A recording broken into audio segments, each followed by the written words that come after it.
वसमत येथील सभेत मराठा आंदोलकांना अजित पवार म्हणाले बाहेर व्हा। राष्ट्रवादी काँग्रेस अजित पवार गटाचे जनसन्मान यात्रा हिंगोली जिल्ह्यातील वसमत इथं पोहोचली। जनसन्मान यात्रेचे व अजित पवार यांचे स्वागतही मोठ्या प्रमाणात झाले। व्यासपीठावर अजित पवार यांचे स्वागत झाल्यानंतर अजित पवार यांनी आपलं भाषण सुरू केलं।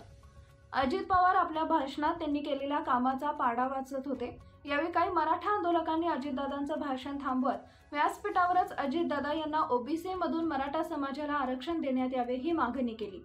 मनोज जरांगे पाटील हे मागील 1 वर्षापासून मराठा आरक्षणासाठी उपोषण करत असल्याचंही या मराठा आंदोलकांनी अजित पवार यांना सांगितले। अजित पवार यांनी माईकवर हात ठेवून मराठा आंदोलकाला काहीतरी सांगितले। यानंतर मराठा आंदोलकांना व्यासपीठावरून काढून देण्यात आले।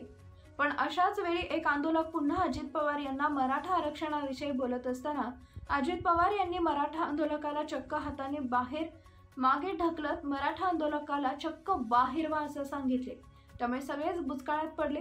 इकडे अजित पवार यांनी शिंदे सरकार, देवेंद्र फडणवीस आणि अजित पवार यांनी स्वतः जनतेसाठी काय काम केले याचा पाढा वाचत होते, तर दुसरीकडे मराठा आंदोलकाला अजित पवार यांनी दिलेली वागणूक यावर प्रश्नचिन्ह निर्माण होतीये।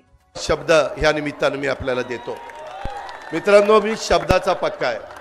आजपर्यंत मी ज्या वेळेस एखादा शब्द टाकलेला आहे त्या वेळेस त्या शब्दाचं मी व्यवस्थितपणे नियोजन आता पुन्हा अरे हे तेच आहे ना। ठीक आहे, तुमची भूमिका काय असली तर मांडा। हो ठीक आहे। 12 महिने झाले दादा, 12 महिने झाले दादा उपोषण करायचे। ठीक आहे, ठीक आहे, मांडतो। 1 मिनिट मी मांडतो। ठीक आहे, चला। तू ही भूमिका आपली स्पष्ट करा। ओबीसीतून मराठ्याला आरक्षण पाहिजे।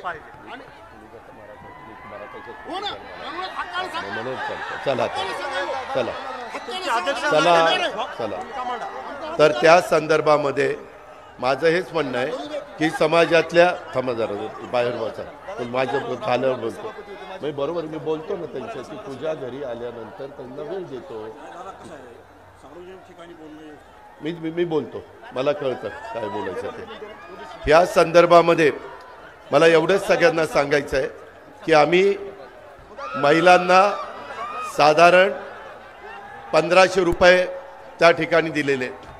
एकंदरीतच काम करत असताना ज्यावेळेस माझ्या लक्षात आलं की वेगवेगळ्या समाजामध्ये मुलींना शिक्षणाच्या करता, कॉलेजच्या करता मदत होते, परंतु बहुजन समाजामध्ये मुली